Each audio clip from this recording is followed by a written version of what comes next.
엔비디아하고 팔란티어의 주가가 내려갈 거라는 것을 나는 베팅을 하겠다. 근데 사실 다른 이유도 있었습니다.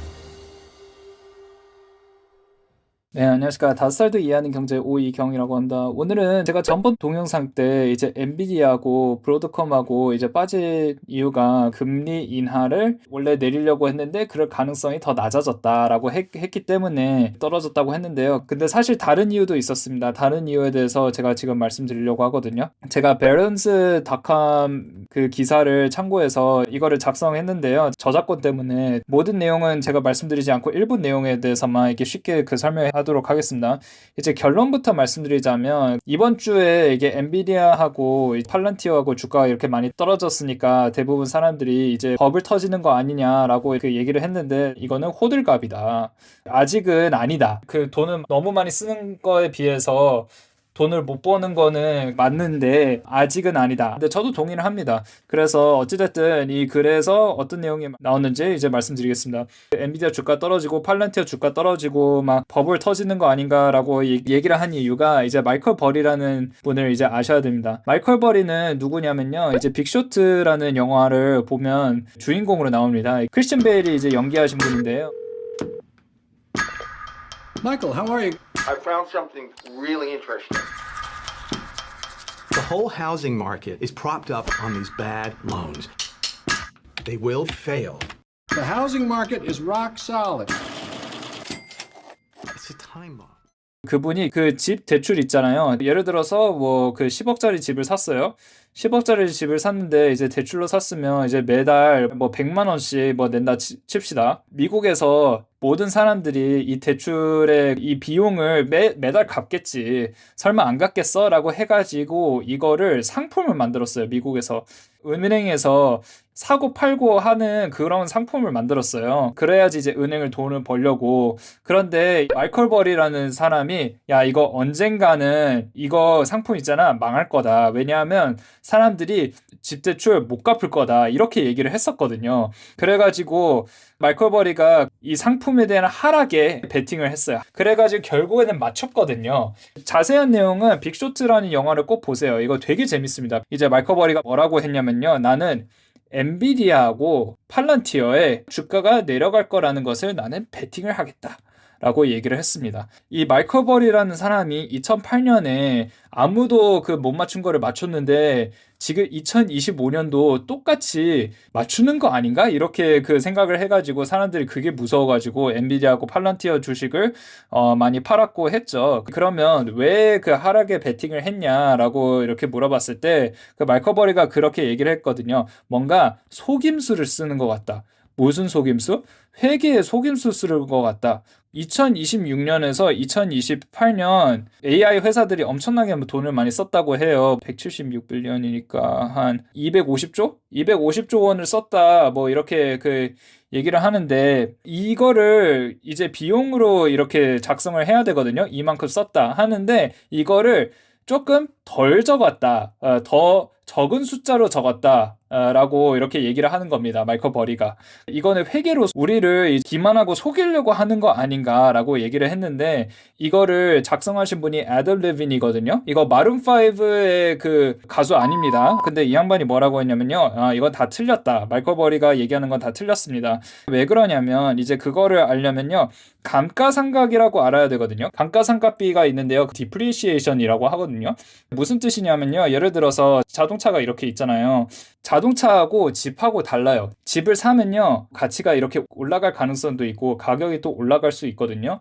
근데 차는 달라요. 새 차를 사는 순간, 그때부터 예를 들어서 그 1억에 샀으면 시동을 키는 순간 1,000만 원 마이너스예요. 운전하면 운전할수록 계속 가치가 떨어집니다. 그래서 이거를 계산하는 게 감가상각이라고 하거든요. 회계 작성하다 보면 뭐 비용이 어쩌고 저쩌고 뭐 이렇게 돼 있는데요. 이 기계를 산 비용에 대해서 감가상각을 이렇게 치거든요. 이 차를 예를 들어서 내가 3년 동안 운전한다고 해요. 그리고 이 차가 3,000만 원이에요. 1년이 지나가지고 이 차는 어떻게 되죠? 가치가 이제 2,000만 원으로 되는 거죠. 또 시간이 지나면 가치가 또 내려가죠. 그런 게 바로 감가상각비거든요. 이거를 그 회계로 어떻게 작성하냐면요.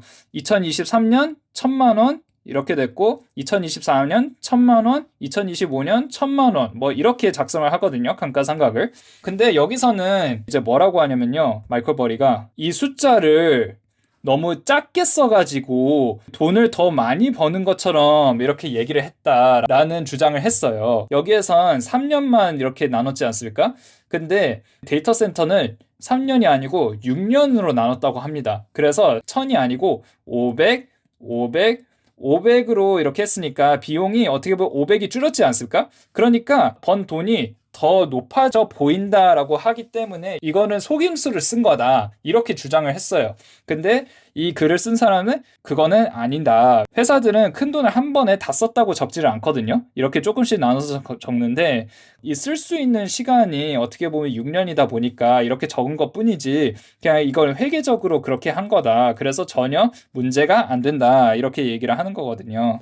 아 그리고 마이클 버리가 그 얘기도 했어요. 이제 AI 기계는 새 기계가 나오면 예전에 쓰던 기계는 이제 소용이 없어진다. 그렇기 때문에 비용이 계속 많아진다. 그 주장을 하는 거죠. 근데 돈은 많이 못 번다. 이거를 주장을 하고 있거든요. 근데 여기서는 무슨 얘기를 했냐면요. 2020년에 A100 기계라는 게 나왔었어요. 그 엔비디아에서. 그런데 2025년 말인데 이거를 계속 쓰고 있다. 이런 주장을 했으니까 그것에 대해서 이제 틀렸다고 얘기를 했고요. 그리고 코어위브라는 주가도 16% 떨어졌고 그리고 최근에 또 8% 또 떨어졌더라고요. 그래서 왜 코어위브에 대해서 말씀드리냐면요. 코어위브가 이만큼 빠졌다는 것은 사람들이 AI 버블에 대해서 얼마나 패닉을 하는지 보여주기 때문에 코어위브에 대해서 말씀드리거든요. 그래서 코어위브는 무슨 회사냐? AI 데이터 센터를 빌려주는 회사예요. 특히 엔비디아하고 깊은 관계가 있어요. 엔비디아에 얘는 이제 공급도 해주고 엔비디아가 투자도 해주고 그 코어위브의 손님까지도 이렇게 해주는 역할이거든요. 그러다 보니까 엔비디아하고 코어위브하고 그냥 이제 형제라고 생각하시면 돼요. 그래서 엔비디아가 계속 올라가면 코어위브가 계속 올라가고 엔비디아가 떨어지면 코어위브로 오히려 더 떨어지거든요. 왜냐면 그 엔비디아하고 너무 이제 의존을 하다 보니까.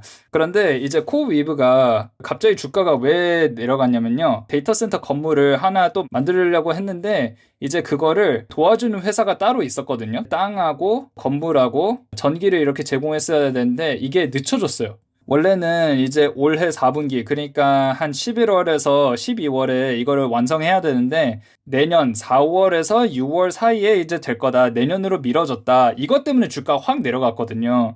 그래서 사람들이 그냥 이거 늦은 것만 보고 잠깐만 이거 늦었다는 뜻은 AI 버블이 터지는 거 아닌가라고 이렇게 생각하니까 코어위브의 주가가 막 떨어졌다는데요. 근데 자세히 보면 별 문제 아니잖아요. 그 날짜가 조금 늦춰졌을 뿐이죠. 그래서 호들갑을 떠는 것 같다. 이렇게 얘기를 하죠. 이 기사에선 그래요. 정규적으로 봤을 때 데이터 센터를 모든 AI 회사들이 쓸 거니까 코어위브가 이제 길게 봤을 때는 계속 올라갈 거다라고 얘기를 하는 거거든요. 너무 걱정을 안 해도 된다라고 이렇게 얘기를 했습니다.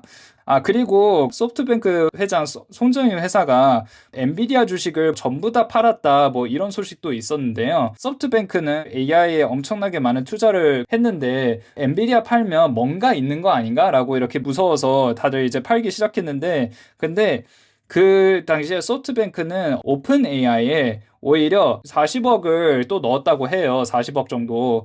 그래가지고 아 잠깐만 소프트뱅크가 이 40억을 이제 오픈 AI에 투자를 했다는데 이 돈이 어디서 나왔지? 라고 이렇게 사람들이 그 궁금해했었는데 T-Mobile하고 그리고 도이치텔레콤 그리고 엔비디아 주식을 이렇게 팔아서 40억 원을 이제 오픈 AI 투자를 했다. 그렇게 얘기를 하는 거거든요. 그래서 어찌됐든 그래서 너무 패닉하지 마라. 왜냐하면 결국에는 소프트뱅크는 AI에 계속 투자를 하는 뜻이다. 투자를 어디에 하냐에 바꿨을 뿐이지 이제 AI는 계속 투자를 할 거니까 버블이 터지는 건 아니다. 이렇게 얘기를 했었습니다. 아무튼 그 VC라든지 사모펀드라든지 얘네들 누군지 알 필요 없습니다. 그냥 대충 돈 많은 회사들이라고 합시다. 돈 많은 회사들. 얘네들이 서서히 AI에서 투자한 돈을 뺀다. 그러면 그때부터 이제 하락이 될 것 같은데 그 전까지는 너무 걱정 안 해도 된다라고 이렇게 얘기를 했어요. 그리고 추가로 박종훈 기자님은 뭐라고 말씀하셨냐면요. 옛날에는 마이클 버리가 집 대출에 대한 상품 이게 그 버블이 터졌는데 이거는 소위 말해 이제 빚 위에 버블이 있었으니까 이게 쉽게 터진 거지.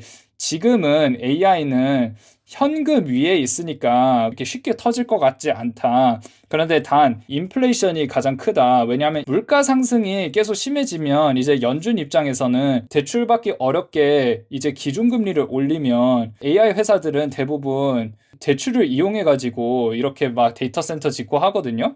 근데 대출의 이제 이자 비용도 높아지고 돈도 못 빌리고 하면 더 망할 가능성이 더 높다는 거죠. 그래서 인플레이션이 이제 나오면 금리 인상이 돼가지고 대출을 많이 이용한 회사들이 어려워지니까 그때 이제 주가가 하락할 수도 있다고 하는데, 그때가 되면 어느 가격에 사는 게 좋고 어느 가격까지 기다리고 그런 것에 대해서 좀 많이 생각해 볼 필요가 있거든요. 그거를 미리 대비를 하는 게 좋은데, 근데 말씀드렸듯이 지금 당장은 아니다라고 이렇게 말씀을 드리고 싶고요. 아무튼 그렇습니다. 네, 오늘도 시청해 주셔서 감사드리고 구독, 좋아요, 알림 설정 부탁드리겠습니다. 감사합니다.